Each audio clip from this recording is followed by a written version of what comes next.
Ang kwento. Ang kwento. Mula sa mahiwagang Burnay. Mula sa mahiwagang Burnay. Sa mahiwagang Burnay.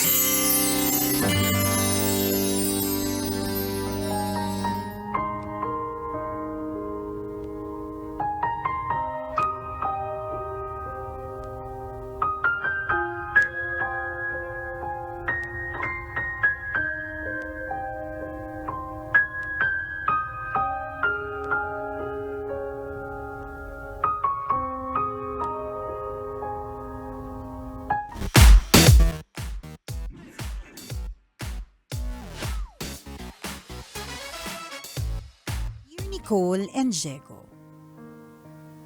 Itago niyo na lang po ako sa pangalang Sheila, early 20s, at nagtatrabaho sa isang BPO dito sa Taguig.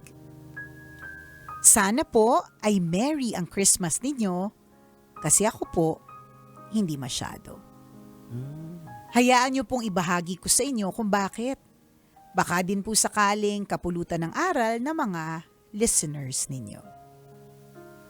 Ganito po kasi, sa lahat po ng okasyon, Pasko po ang pinakapaborito ko.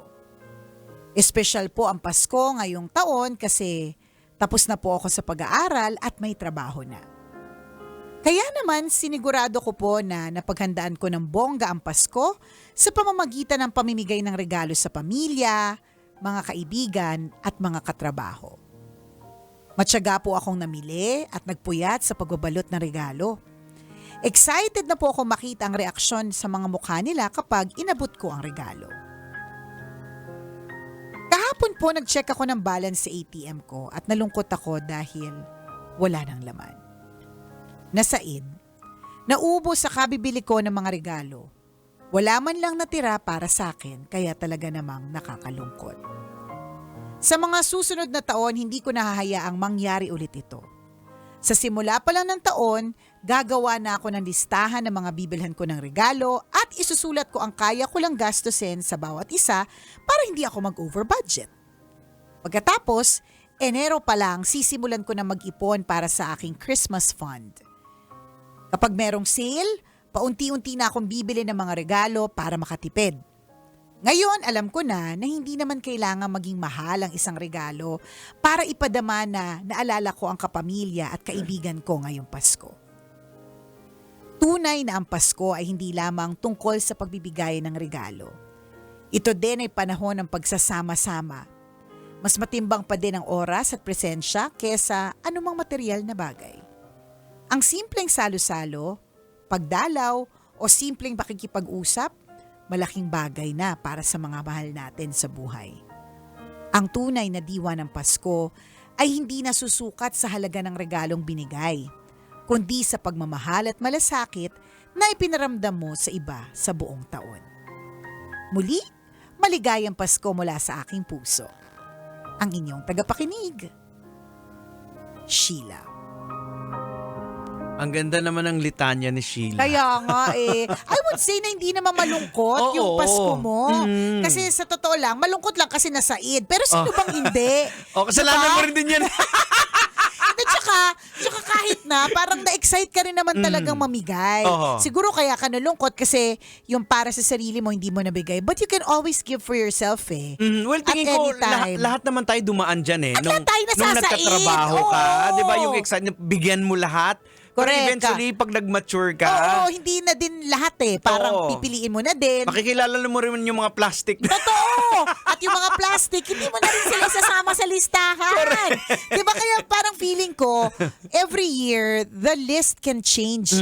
Ang pwedeng hindi mag-change, of course, yung immediate family members. Kasi mga kasama mo yun sa buhay. But in a way, pwede pa rin mag-change kasi... What if mawala na yung isa dyan? 'Di ba? Mawala na yung dalawa dyan, 'di ba? So yung mga ganun. So kaya talagang ganun. And ako Jegs, gusto ko yung madami kang natutunan. 'Di ba? Maganda yung maaga pa lang natutunan mo. Tama. 'Di ba? Tapos marirealize mo na okay, hindi naman pala required magregalo sa lahat. Correct. 'Di ba? Kasi hindi naman lahat nagbibigay. And also you will realize na okay lang pala kahit wala matanggap. Oho. Basta ang masaya, nakapagbigay. May ganun eh. Ako lagi ko yung iniisip talaga every year. Promise, sasabihin ko talaga, hay nako, hindi na ako mag-effort every year. Yan, every year yan. But my grateful heart cannot. Yan. Alam mo yon, hindi niya kaya. Yung parang kahit hindi pwede. 'Di ba? Ipipilit ko talaga. Oo, nasa puso mo kasi talaga yan eh. Like for example, ako dati, nag-e-effort din ako pero sa akin parang nai-stress ako. Kasi una-una sa aming mga lalaki, parang di ba, unlike sa babae na you're having fun while doing it eh. Totoo. Gusto Sabi namin ko, yan kaya eh. yung asawa ko yung, uy, anong pamimigay ko? Correct. Oo. Siya yung taga-isip. Oo. Taga-isip eh. At saka, ano talaga yan eh, makukuha mo rin yung dynamics na yun about Christmas in time. Kasi sabi mo, bago ka pa lang, kakagraduate mo pa lang, excited Siyempre, ka pa yung sahod mo. Correct. At saka Yan. syempre, meron diyang factor din, Jegs, na tutuksuhin ka ng mga taong, Oo. 'di ba, sa paligid mo na, syempre, first Christmas mo na may sweldo ka. Correct, oo. Baka naman, 'di ba? Pero Ayan. hindi ka dapat magpa-pressure. Pero yung mga learnings mo, magandang learnings yan eh. Ako naniniwala ako na kaya may mga mid-year sale, kaya may mga sale within the year, kahit alanganin yung minsan ang sale alanganin sa sweldo eh. Dalawa ang dahilan yan. Naniniwala ako na syempre pag sale, feeling ng mga tao emergency. So kahit wala silang pera, pipilitin nila yan. Magsaswipe yan ng credit card, mangungutang yan. Ganon. Pero secondly, it also gives you a chance na mag-ipon. Ano yan eh, kami sa bahay, Jegs, meron kaming parang generic na maleta ng mga pwedeng maging regalo. So kunyari, pag may nakita kami na kunyari sa isang store, let's say sale siya, tapos let's say puro tumbler, ganyan. Alam mo na yung ganyang klaseng regalo, timeless yan. Hindi kahit anong okasyon, Correct. pwede. Dahil naka-sale, at dahil meron namang extra, bibili namin yon. So sa panahon ng pangangailangan, biglang may birthday si buksan na mahiwagang maleta, yan. Tapos doon makakakuha. O kaya, Ayan. hala, si tita ganito pala, hindi natin nabigyan ng regalo, lahat meron, siya na lang wala. O buksan ng magic maleta, di ba? And it helps, yung learnings nga ni Sheila, Sheila. yan, it helps na mag-prepare ng mas maaga. Kung ikaw ay giver ng gifts, relate ako dyan. If you're a giver of gifts, you can prepare early. Yun. At maganda yun, yung pag-prepare ng Tama maaga. yung like for example kay Nicole na talagang ginagawa niya ito, it's because ito yung gusto ng heart niya eh. Grateful heart eh. Oo. Wag mong Tas kaya ko pa. Oo. Alam mo yun, parang I pray that it will not happen na hindi ko na kaya magbigay. 'Di ba? So sana, Lord, kaya nga pinost ko na, Lord, bigyan niyo po ako ng pera para mapaghandaan ko na yung birthday mo. Para may birthday party. Pero yun yung, kasi habang kaya ko pa. So, 'di ba? Kasi pwede kasing dumating yung panahon na hindi mo na kaya. Correct. Oo, darating. Ganon. Yung panahon na yan. At saka yung pinaka-importante, again, ginagawa mo siya because you have a grateful heart. Correct. Hindi dahil para ma-recognize ka ng ibang Yan, tao. hindi. Kasi marami nang gumagawa niyan. Madami din ganyan, Oo, 'di ba? para At mabigat mabigyan ng yun recognition. Correct, Oo, 'di ba? diba? Mapansin, ganun. Hindi eh.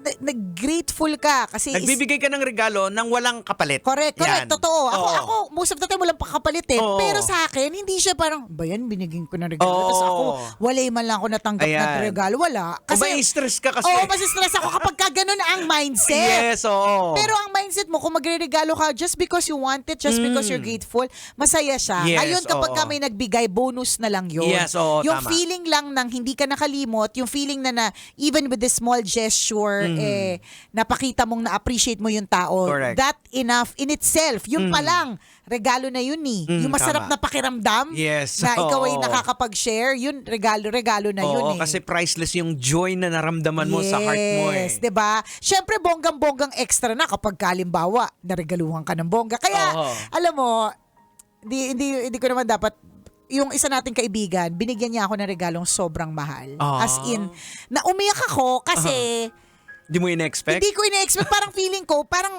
wala nagre-regalo ng, well, bukod sa asawa ko na nung okay pa lahat. 'Di ba? Pero ibig sabihin, yung hindi niya ako immediate family, na-appreciate niya lang talaga ako, tapos ang mahal na regalo niya sa akin, naiyak ako kasi sanay ako hindi nakakatanggap, pero masaya din naman makatanggap, pero kung hindi, okay lang din naman. So yung mga ganun, parang feeling ko, may mga ganyang bawi si Lord sa'yo na, let's say, wala, kunyari sa 30 na nilabas mo, dalawa lang yung nagbigay sa'yo. Mhm. Again, yung feeling na nagbigay ka, happy yun eh. Yes, oo. Gift na yun. Yung dalawa na nagbigay sa'yo, maaaring may value, maaaring wala. Mhm. 'Di ba? Pero may bawi si Lord in other ways na magpapahappy sa'yo. Correct. Nasasabihin Tama. niya, okay ha, you're a happy giver, Mhm. then let me be a happy giver too. Oo. Yan, ganon. Kasi i-entrust niya pa sa'yo kasi marunong ka eh. Marunong ka carry mo. Oo, tama yung Ganon. pamimigay mo eh. Sa true. Ay, so wag mo erase mo na, Sheila. Oo. Merry Christmas. Yun na Ayan, yun. Merry Christmas, Correct. oo. Erase mo na yung medyo malungkot po kasi. Ayan. Hayaan mo na yung saed. Lahat tayo Oo. saed. Diba? Alam mo, sa Correct. totoo lang, Mm. parang feeling ko yun naman dahilan kung bakit pag Pasko mas madaming bonus, mas maraming Oo. extra pera kasi binilalabas mo din eh. Nilalabas mo din siya. At totoo yan, dadating ang isang araw dito throughout this holiday season na mapapagod ka talaga. Oo. Literal, yung katawan mo mapapagod. Oo. Yung bulsa mo, ano na talaga, Correct. kalbong-kalbo na talaga siya. Di ba lang manipis, kalbo ite. Ayan, oh. Tsaka Diba? Sheila, parte ng paglaki mo yan. Kasi Part of adulting. nakagraduate mo lang Correct. eh. Oh, diyan ka Diba? natututo sa mga Tama. maling desisyon, sa mga Yan. yung tamang pagplano. Correct. Ayan. At ang ganda nga sa iyo ang nangyari, 'di ba? Bago pa Ngayon, lang. bago pa lang, kumbaga nagpaplano ka na, ibig sabihin maganda yung naging balik sa iyo. Totoo. Diba? Parang kahit na nasaid ka, Oo. kasi totoo, nasaid eh. Oo. Pwedeng ang isipin niya, ay next year ayoko na. Ayan, oo. And expect ko ganun na parang next year, sisiguraduhin kong ayoko na. Diba? Pero hindi anong sinabi niya. Oo, tuloy pa rin, Next pero year, pinlano mo. correct, Ayan. plan na siya. O di, mas maganda at mas Oo, mainam. yun yung balik sa'yo talaga actually. Correct. Kasi yung mga lesson na yan, matagal namin bago natutunan. Totoo. Ikaw, buti ka pa, di ba? Kaka-graduate mo pa lang, you learned your lesson Yan, already, oo. di ba? And napaka-blessed din ng mga taong mabibless mo dahil Correct. you're a happy giver. Yes. Ipagpatuloy mo lang yan. Oo, padayon lang. Oo. Go. Let it be a Merry Christmas for you, Yan. Sheila. Erase mo na yung nalulungkot ka kasi wala ka nabili para sa sarili mo. Bakit? Oo. Kasi meron yan. Hindi man Pasko, hindi naman kailangan Christmas para may bilin ka para sa sarili mo eh. Oo. Anytime that you feel like you want to reward yourself, any time of the year you can do so. Oo. Pero yung pinaka-gift na natanggap mo ngayon actually yung lesson sa nangyari sa buhay mo. Yes. Di ba ang ganda? Na Ganda! it takes more years para Para sa dumating iba. para dumating ka sa ganyang Oo, eh. correct. Para sa iba, yung ilang years pa nila bago Oo. nila ma-learn that lesson. Pero tama ka mama, yung sinabi mo na yung sa iba, ay hindi na ako magbibigay ng regalo. Oo! Actually, akala ko eh. Akala ko Yun yung akala ko in-expect namin. namin na parang next year talaga. Pero hindi. Oh, hindi. Next year, Enero pa lang kamo, Oo. di ba sabi niya? Yung bank, mag-iimbok na siya. Di ba? Galing. Pupuntahan niya na yung mga sale. O di, ang ganda ng epekto sa'yo. Oo, ayan. Sana maging friendly ka namin.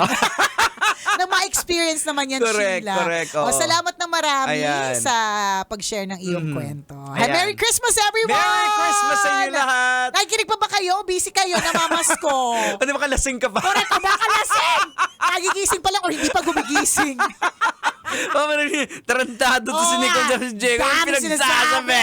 Lasing tayo ko pang gumising. Ang ingay nila. Daming comment. Ganon.